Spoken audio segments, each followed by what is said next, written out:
Bonjour les jeunes. Alors, vous avez survécu aux 2 premières vidéos et là, vous arrivez à la 3e. Je n'ai plus de mots pour vous exprimer toute mon admiration pour votre travail.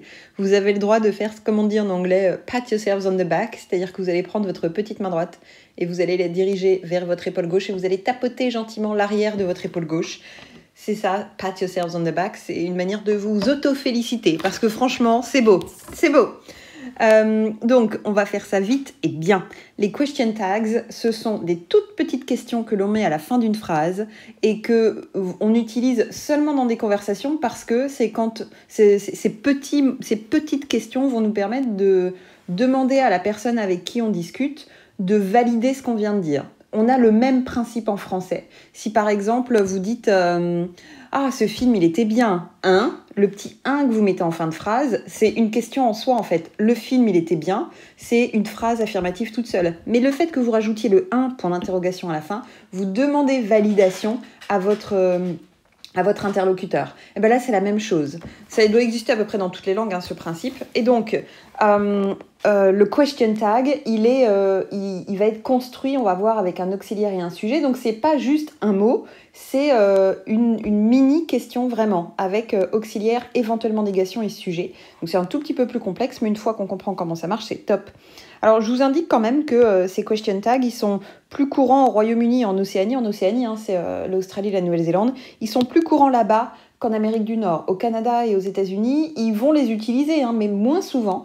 Et ils vont utiliser d'autres choses. Par exemple, les Canadiens, on dit que très souvent, ils finissent leur phrase par « et » pour d'interrogation, un petit peu comme nous, notre « un » à nous.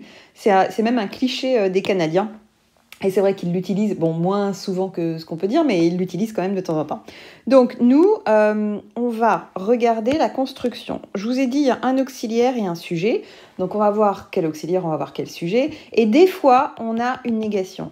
Et la négation, en fait, il faut que vous compreniez comment ça fonctionne, le question tag. Ça fonctionne, et ça c'est une bonne nouvelle, comme un truc que nous on utilise en français, le non et le si. Je vous explique. En français, on a par exemple, voilà, je vous ai mis des exemples. Une phrase affirmative. Affirmative, je vais mettre un petit smiley pour dire que c'est positif. Donc c'est une phrase affirmative ou une phrase négative. Voilà. La phrase affirmative, elle est suivie d'un non. Donc on a phrase affirmative et non derrière. La phrase négative, elle est suivie d'un si.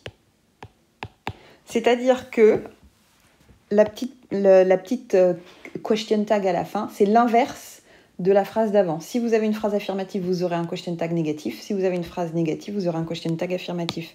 Donc, soit vous avez la phrase affirmative et donc derrière votre question tag, il aura not dedans, puisque not, c'est la marque de la négation. Hein.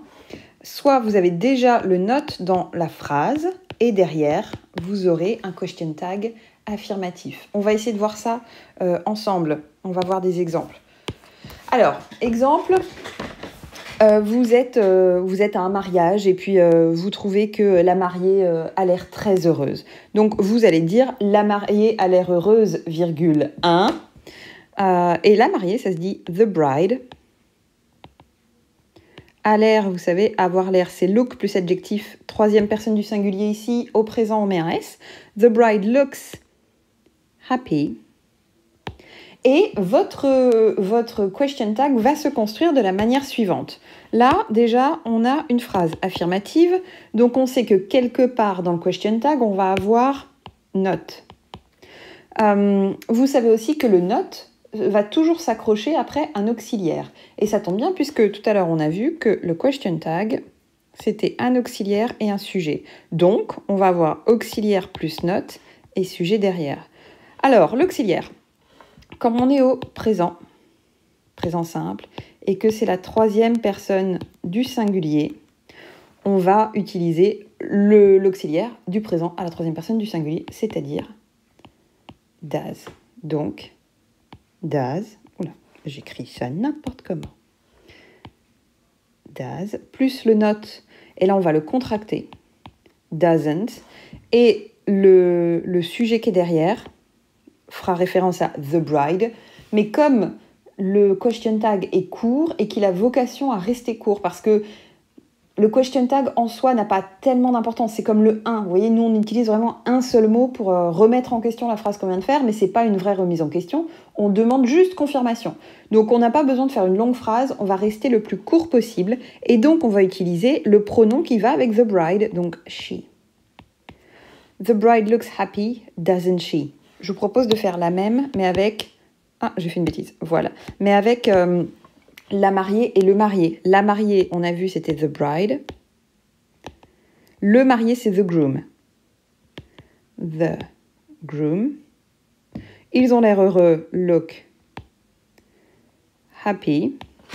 Et donc là, on va prendre, vous vous souvenez, l'auxiliaire, suivi du not, parce que, comme ça c'est affirmatif, on va avoir le not dans le question tag, et le sujet. Donc votre auxiliaire qui va avec le verbe, là c'est toujours du présent, mais c'est plus la troisième personne du singulier, c'est la troisième personne du pluriel, donc on passe à do.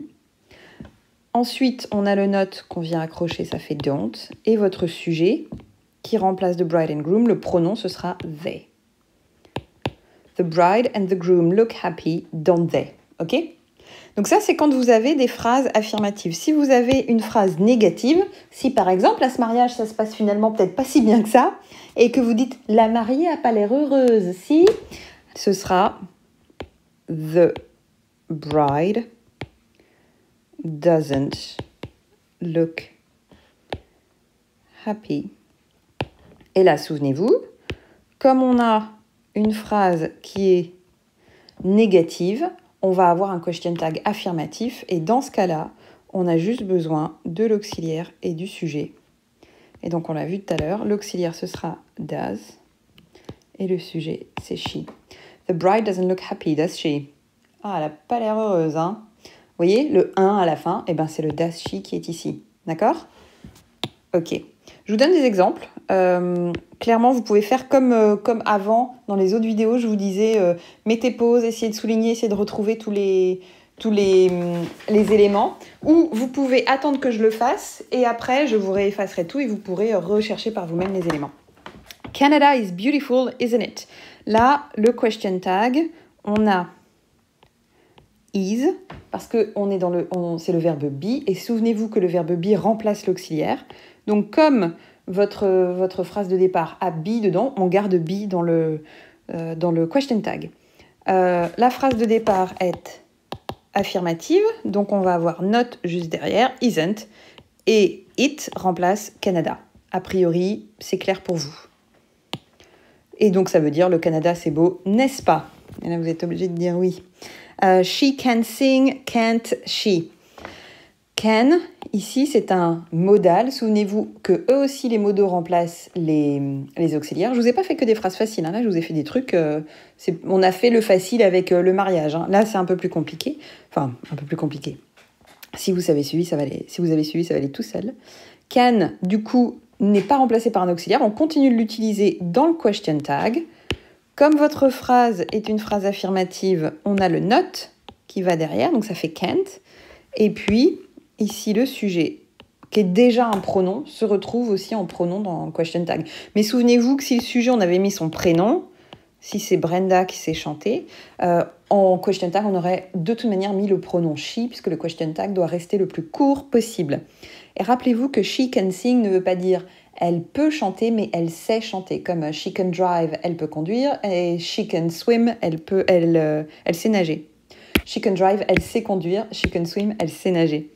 I don't know what to do, do I? Là, on est dans une phrase négative. Vous avez le not ici. Ça veut dire que ici, on va avoir juste deux mots, l'auxiliaire et le sujet. Et votre phrase dit « je ne sais pas quoi faire ».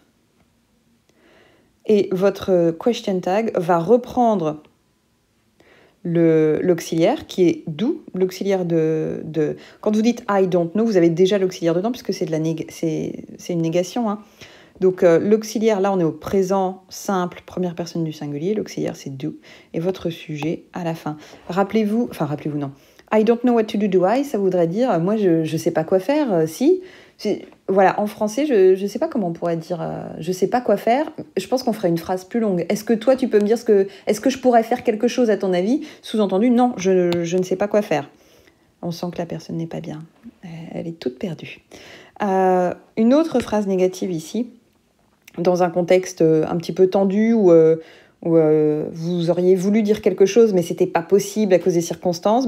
Après, vous allez dire, oui, mais moi, je pouvais rien dire. I couldn't say anything, could I?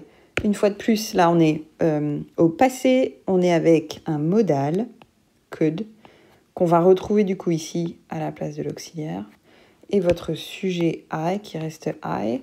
Et I couldn't say anything, je ne pouvais rien dire. Could I?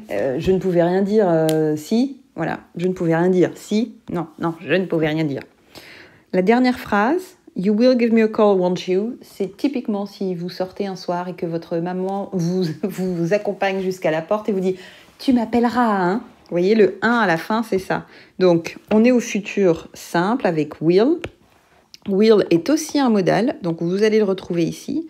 Comme on a une phrase affirmative là, ici on a le not. Et souvenez-vous que will plus not, ça fait want. Le sujet c'est you, et on retrouve you ici. Ok. Donc là, si vous voulez jeter un œil, vous pouvez mettre pause, essayer de retrouver tout ce que je vous ai dit. Le but là, c'est pas que vous les utilisiez du jour au lendemain, c'est que vous les repériez une première fois pour les reconnaître. Et maintenant, à chaque fois que vous allez regarder une série, lire un truc, vous allez en trouver plein, parce que c'est vrai qu'il l'utilise beaucoup. Et le isn't it ici, si vous regardez un truc britannique, vous allez le retrouver écrit comme ça. Donc si vous regardez Harry Potter par exemple, je pense que Ron Weasley, souvent ça, il l'utilise. In it, Canada's beautiful, in it. C'est très britannique de le dire comme ça. Mais bon, si vous n'y arrivez pas, je vous donne d'autres possibilités. Il y a le right qui existe. Si votre phrase elle est affirmative, vous avez le droit de changer le question tag à la fin par right, qui veut dire, pour le coup, n'est-ce pas, et qui passe partout et il n'y a pas besoin de le conjuguer.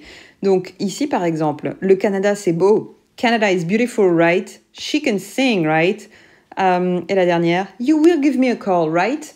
C'est exactement la même chose que n'est-ce pas. On vous demande de confirmer ce que vous venez de dire.